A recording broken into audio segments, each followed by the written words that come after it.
In the summer of 1832, the President of the United States stared down the most powerful financial institution in his country.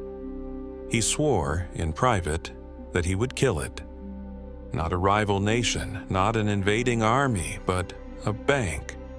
By the time the smoke cleared, an institution that once held the fate of the American economy in its vaults would be gutted, defunded, and left to die a slow, bureaucratic death. They called it the Monster of Chestnut Street, and the man who destroyed it called it something worse. An instrument built for the advancement of the few at the expense of the many. This is the story of the Second Bank of the United States. How it rose to control the money of a nation.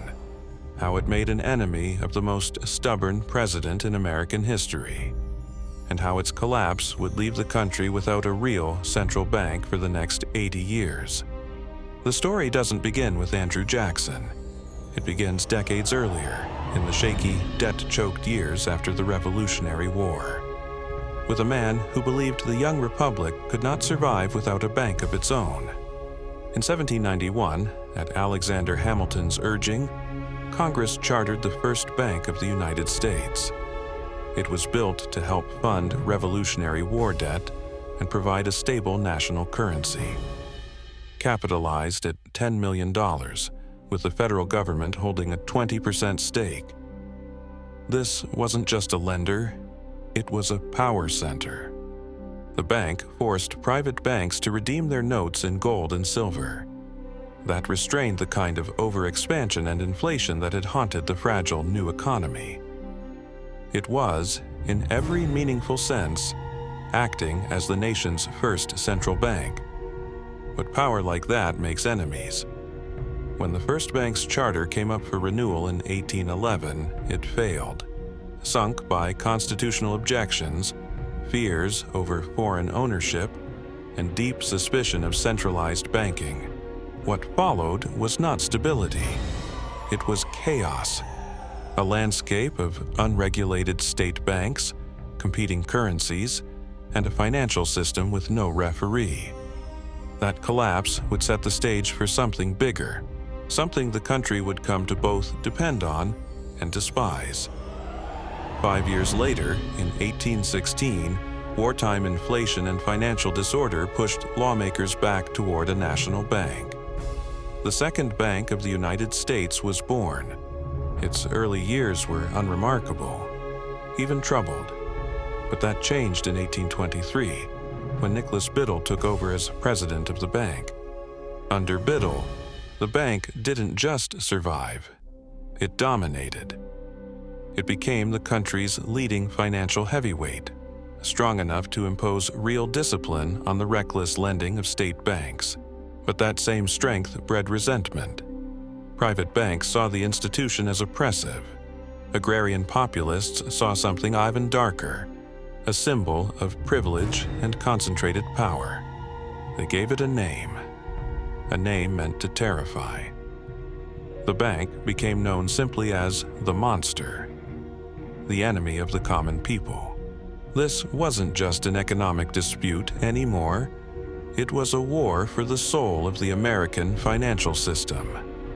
Even in Congress, unease had simmered from the start about the concentration of financial power inside a single private corporation, one that held the government's own deposits, yet answered only to its own directors, not to voters, not to the public. That unease exploded into open legal warfare in 1819. The state of Maryland tried to tax the bank's local branch out of existence. When the Baltimore branch refused to pay, the state sued. The case reached the Supreme Court. Chief Justice John Marshall delivered a warning that would echo for 2 centuries.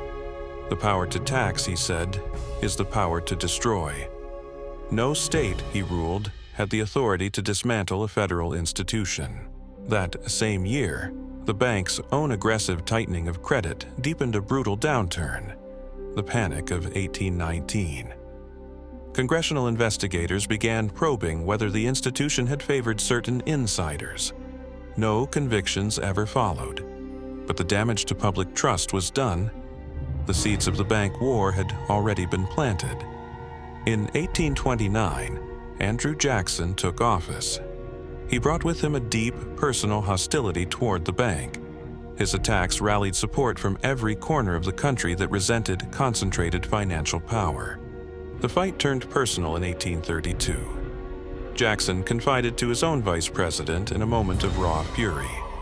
"The bank is trying to kill me," he said, "but I shall kill it." That same year, Henry Clay and the Whigs made their move. They pushed a recharter bill through Congress 4 years ahead of schedule. A calculated gamble to force Jackson's hand before the election. Jackson vetoed it in July of 1832, and in his veto message, he didn't just reject a piece of legislation. He declared war on the institution itself. He accused it of the prostration of our government to serve a privileged few. It was no longer a policy dispute. It was a collision between the presidency and the most powerful financial institution in the country, and only one of them was going to survive it. A veto wasn't enough for Jackson. He wanted the bank dismantled from the inside. He ordered the withdrawal of federal government deposits from the bank entirely. He funneled them instead into a network of state-chartered institutions. Critics mockingly called them pet banks. It was a maneuver designed to do one thing: cut the bank off from the government's money, and with it, its political legitimacy. But Jackson couldn't find anyone willing to actually pull the trigger. He had to reshuffle his cabinet twice before he found a man willing to execute the order: Roger B. Taney, who as Attorney General had already declared the move legal. Jackson installed him as Treasury Secretary to finish the job. The retaliation from Congress was swift. Jackson was formally censured for what lawmakers called an abuse of power, an extraordinary rebuke that turned the conflict into a full-blown institutional standoff. The president versus the legislature, with the bank caught in the middle. Biddle did not go quietly. He retaliated by tightening credit across the board, making it harder for businesses and ordinary citizens alike to access the money they needed. A counterstrike that helped trigger a sharp economic contraction. It handed his enemies fresh ammunition to paint the bank as vindictive. The bank fought for survival for a few more years. But without government deposits, without political protection, its fate was sealed. Its federal charter expired in 1836. It limped on briefly as a state-chartered institution, the Bank of the United States of Pennsylvania, before finally shutting its doors for good in 1841. The Monster of Chestnut Street was dead. Jackson had won his war, but victory came at a cost few Americans fully understood at the time. The destruction of the bank helped prevent any effective regulation of private banking for nearly 80 years, a vacuum that would persist until the creation of the Federal Reserve in 1913. Some economic historians now look back on the bank war differently, not as a clean victory for the people, but as a cautionary tale about what happens when monetary power becomes a political weapon. And in the decades since, the ghost of the Monster of Chestnut Street has never quite disappeared. Every time a central bank is accused of secrecy, of favoring the elite, of answering to no one, the echo of 1832 is still there.